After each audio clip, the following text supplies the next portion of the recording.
გადაცემას ვიწყებთ სტუმართან ერთად. ჩვენთან იმყოფება ირაკლი თევზაძე, რომელიც გახლავთ რიგდოგის გენერალური მდივანი. ირაკლი, მოგესალმებით. გამარჯობა, მადლობა გადაცემაში მოწვევისთვის. დღეს უნდა ვისაუბროთ სხვადასხვა ახალგაზრდულ პროგრამებთან დაკავშირებით, რომელიც ძალიან მნიშვნელოვანია მოზარდებისთვის, ახალგაზრდებისთვის, სხვადასხვა ხელშეწყობის კუთხით. ლიდერთა ეპოქა, ასეთი სახელწოდებით. მოდი გვიანბე ახლა რა იგულისხმება, რას მოიცავს და რამდენად შეუწყობს ახალგაზრდების ხელს ეს პროგრამა. სახელიდან გამომდინარე, პირველ რიგში უნდა აღვნიშნოთ, რომ ეს არის პროგრამა, რომელიც ეხმარება ახალგაზრდებს განევითარონ ლიდერობისათვის საჭირო უნარჩვევები და გარდა ამისა, ბევრ სხვა კომპეტენციას, საკვანძო კომპეტენციებს, ესე ვეძახით ჩვენ, დაეხმარება ახალგაზრდებში და მონაწილეებში განვითარებისა და მათ შორის აი ამ უნარების პრაქტიკულ დონეზე გამოყენების მიმართულებით. ეს არის გეიმიფიცირებული პროგრამა, სადაც ახალგაზრდები შეიძლება რომ მონაწილეობა მიიღონ თამაშის ელემენტებით გამდიდრებულ საგანმანათლებლო პროცესში, რომელიც თავისთავად ცხადია, რომ არის გაცილებით უფრო ეფექტური ვიდრე ფორმალური ან ტრადიციული საგანმანათლებლო მიდგომა და ბუნებრივია, რომ ეს პროგრამა ფოკუსირდება ახალგაზრდების შესაძლებლობების განვითარებაზე, იმ შესაძლებლობების, რომლებიც გარკვეულწილად ჩვენ საზოგადოებაში შეზღუდულია და მით უმეტეს მასში, როდესაც სხვადასხვა პროგრამები სამწუხაროდ გარკვეული დროით არის შეჩერებული, მათ ჭირდებათ გაცილებით უფრო მეტი რესურსის მიწოდება, გამომდინარე იქიდან, რომ თავად ახალგაზრდებიც ამ ეტაპზე ეძებენ ამ შესაძლებლობებს და მათთვის შეიძლება იყოს გაცილებით უფრო საინტერესო ახალი მიდგომით, ახალი და ინოვაციური ესე ვთქვათ მეთოდებით აგებული საინტერესო პროცესში მონაწილეობა, რომელიც ბუნებრივია ხელს შეუწყობს მათი საკვანძო უნარების, კომპეტენციების და განსაკუთრებით ლიდერობის ჩვევების განვითარებას. რატომ უნდა მიიღოს მონაწილეობა ახალგაზრდამ? პრინციპში ნაწილობრივ გითხარით, რომ ლიდერული თვისებები ძალიან მნიშვნელოვანია. ახლა მაინტერესებს ასაკობრივი კუთხით, შეზღუდვა როგორ არის და როგორ უნდა მიიღოს მონაწილეობა ახალგაზრდამ? ეს პროგრამა არის თავისთავად ახალგაზრდებისთვის. ერთი გამონაკლისიც, რომ ამ პროგრამაში ჩვენ ვეძებთ სრულწლოვან მოქალაქეებს 29 წლამდე, გამომდინარე იქიდან, რომ 29 წლამდე არის ახალგაზრდული, ესე ვთქვათ, ასაკობრივი რანჯი და ძალიან მნიშვნელოვანია, რომ 18-დან 29 წლამდე ახალგაზრდებს, რომლებიც დაინტერესდებიან ამ პროგრამით, ჩვენ ვაძლევთ შესაძლებლობას, რომ მონაწილეობა მიიღონ, ჩაერთონ და რაც ძალიან მნიშვნელოვანია, მათ თავად დაგეგმონ საკუთარი მონაწილეობა ამ პროცესში. ძალიან ვრცელი ინფორმაცია არის გავრცელებული პროგრამის შესახებ და დეტალური აღწერა არის მათ შორის განთავსებული ჩვენს როგორც სოციალურ ქსელში, ასევე ჩვენს ვებგვერდზე და თამამად შეუძლიათ, რომ დაინტერესებულმა ადამიანებმა მოკლედ გაეცნონ, შეისწავლონ, მიიღონ და თუ დამატებითი კითხვები ექნებათ, ჩვენი გუნდი მათ შორის მზად არის, რომ დამატებით ნებისმიერ დაინტერესებულ პირს მიაწოდოს სრული ინფორმაცია. ეს არ არის პროგრამა, რომელიც არის კონკრეტული დონორი ორგანიზაციის მიერ დაფინანსებული, ეს არის რიგდოგის საავტორო პროგრამა, რომელსაც დონორების გარეშე, დონორების მხარდაჭერის გარეშე ახერხებს ორგანიზაცია, რომ განახორციელოს, სწორედ იმიტომ, რომ ჩვენ ვიცნობთ ახალგაზრდების საჭიროებებს, ვიცნობთ ახალგაზრდების გამოწვევებს და ვფიქრობთ, რომ ეს პროგრამა პასუხობს სწორედ აი ამ ახალგაზრდების მთავარ მოთხოვნილებებს და არა მხოლოდ მოთხოვნილებებს, ასევე მათი გარკვეულწილად პრობლემების მოგვარებისათვისაც იქნება საინტერესო გზა. გამომდინარე იქიდან, რომ პროგრამაში ჩვენ რა თქმა უნდა ვსაუბრობთ ლიდერობაზე, რა თქმა უნდა ვსაუბრობთ საკვანძო კომპეტენციებზე, როგორიცაა კომუნიკაცია, პრეზენტაციის ტექნიკები, როგორიც არის მათ შორის დებატებში მონაწილეობა და ასე შემდეგ, თუმცა ძალიან მნიშვნელოვანია, რომ მათ შორის ვეხებით მაგალითად დასაქმების თვის საჭირო კომპეტენციებს და თავისთავად კომუნიკაცია არა მხოლოდ ლიდერისთვის არის საჭირო და არა მხოლოდ აი ამ ლიდერობის გამოსანიშნებლად, ასევე საჭირო არის რა თქმა უნდა დამსაქმებასა და დასაქმებულ შორის ურთიერთობებისათვის. და აი ის უნარჩვევები, რაზეც ახლა თქვენი საუბრეთ, დასაქმების პერსპექტივით. როგორ ფიქრობთ, რამდენად შეუწყობს ხელს ახალგაზრდას? აი რა უნარებს მიიღებს და გაიგებს ის, როდესაც ამ პროგრამას შეისწავლის და პროგრამის დასრულების შემდეგ რა შეიცვლება კონკრეტულ პიროვნებაში? რა თქმა უნდა, ინდივიდია დამოკიდებული, მაგრამ ჩვენი გამოცდილება ამბობს, რომ მონაწილეები ხდებიან გაცილებით უფრო თავდაჯერებულები. მონაწილეების შესაძლებლობები იზრდება არა მხოლოდ კონკრეტული მიმართულებებით, ასევე მათი შესაძლებლობები იზრდება ახალი აღმოჩენების გაკეთების მიმართულებით. აი დაზუსტებისთვის უნდა ვთქვა აუცილებლად, რომ ამ ნაწილში გულისხმობთ, რომ გარდა იმისა, რომ ისინი მეტად თავდაჯერებულები ხდებიან, მეტად თანამებიც არიან გადადგან პირველი ნაბიჯები და ადრე თუ მაგალითად არ შეავსებდნენ აპლიკაციას გაცვლითი პროგრამაში სწავლის გაგრძელებისათვის ან ახალი ისეთი პროგრამის შესახებ, რომელიც შესაძლებლობას აძლევს, რომ საზღვარგარეთ წავიდნენ და იქ მიიღონ გარკვეული გამოცდილებები.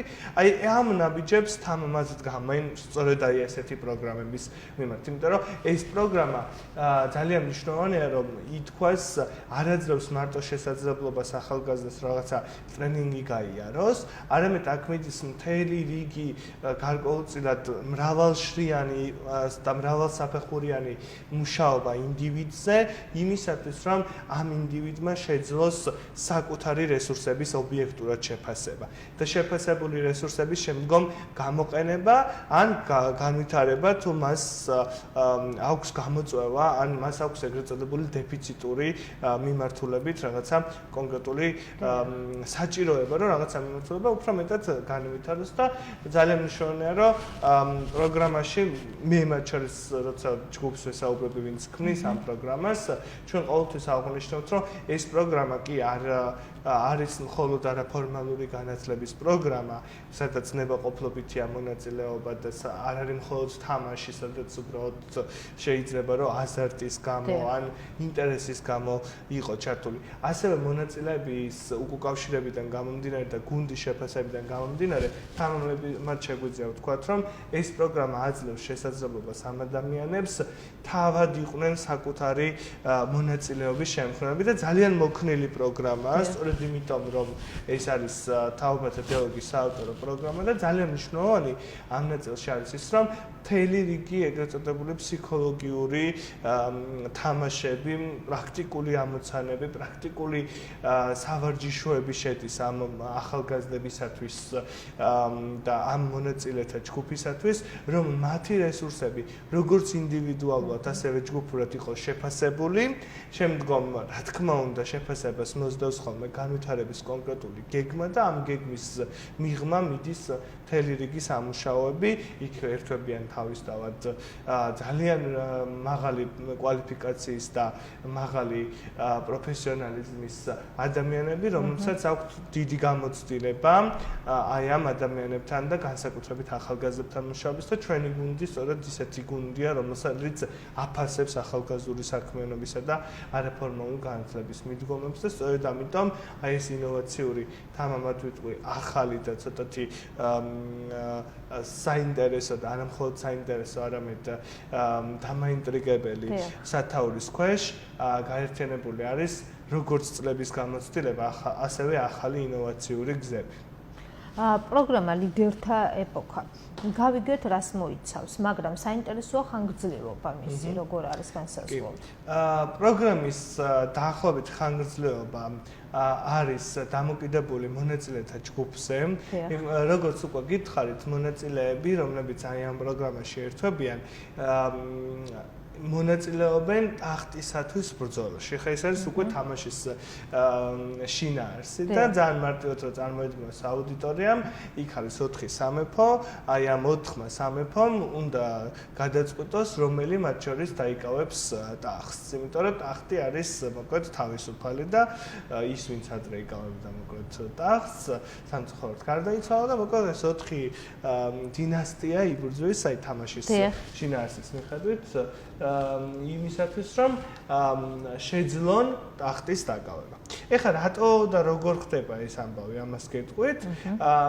მონაწილეები აი ამ პრაქტიკული სავარჯიშოების მიღმა მას შორის მათთვის მომზადებულია წიგნი თამაში, ესე ქვია, რომელსაც ელექტრონული ფორმით მათ უგზავნით და მონაწილეები ეცნობიან როგორც თეორიულ მასალას, მათ შორის ამ თეორიულ მასალაში ხდება საინტერესო ისეთი თეორიები, რომლებიც კავშირში არის მაგალითად ტექსტის გააზრებასთან, რომლებიც კავშირში არის მედია წიგნიერებასთან და ძალიან ბევრ თეორიულ ინფორმაციას იღებენ და პირველი სწორედ ეს არის რომ ამ წიგნში კითხულობენ რაღაცა თეორიების შესახებ. აი მაგალითად ისეთი ცნობილი თეორიებისა და ისეთი ცნობილი ავტორების თეორიებია, რომლებიც პრინციპში წარმოდგენას გიქმნის მაგალითად რა არის კომუნიკაცია, ხო?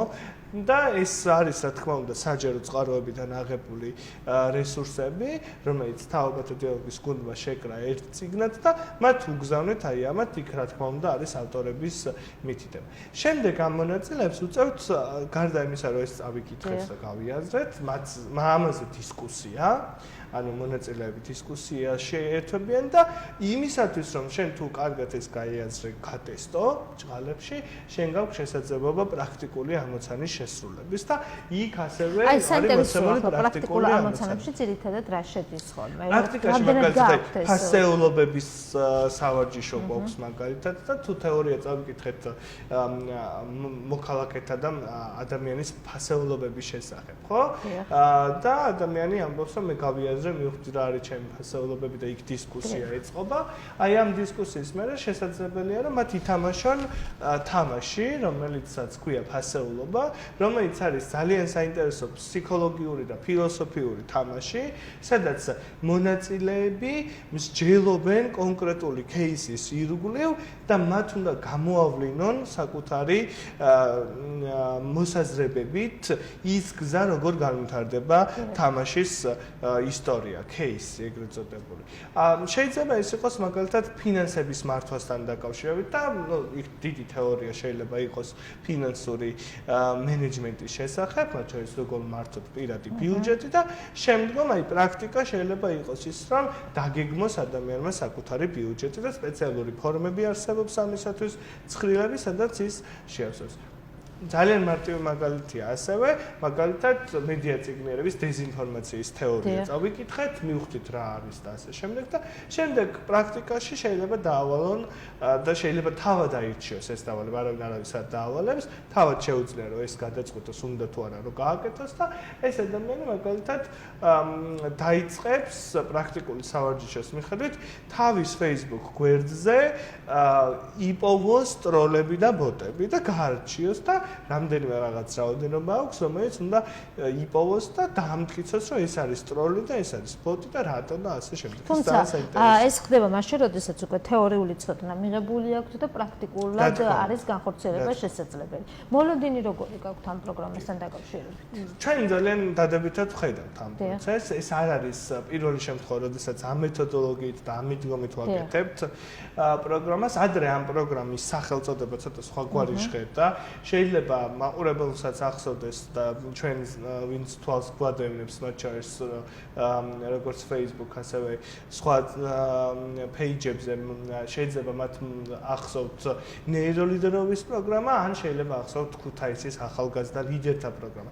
ორივე ეს პროგრამა რეალობაში იყო რაღაც ეტაპზე დაფუძნებული ამ მეთოდოლოგიაზე, უბრალოდ ჩვენ შევცვალეთ ეხლა როგორც დასახელება, ასევე შევცვალეთ პროგრამის გარკვეული კომპონენტები, მოდიფიცირება მოხდა, შესაბამისად ახალი სახელის ქვეშ, ახალი მეთოდოლოგიით და ახალი წიგნი თამაშით, რომელიც ძალიან საინტერესო მიდგომაა და რომელიც რეალობაში არის ჩვენთვის შესაძლებლობა ეფექტურად გამოვიყენოთ სასწავლო რესურსი და პროდუქტია რეალობაში ეს წიგნი თამაში, რომელიც ესე მარტივად ვერ შეიძლება რომ იპოვო, როდესაც შენ თავად გჭირდება ეს. რა მთავარი პლუსი აქვს წიგნი თამაში ახსენე, რა არის მთავარი პრიორიტეტი ამ წიგნის?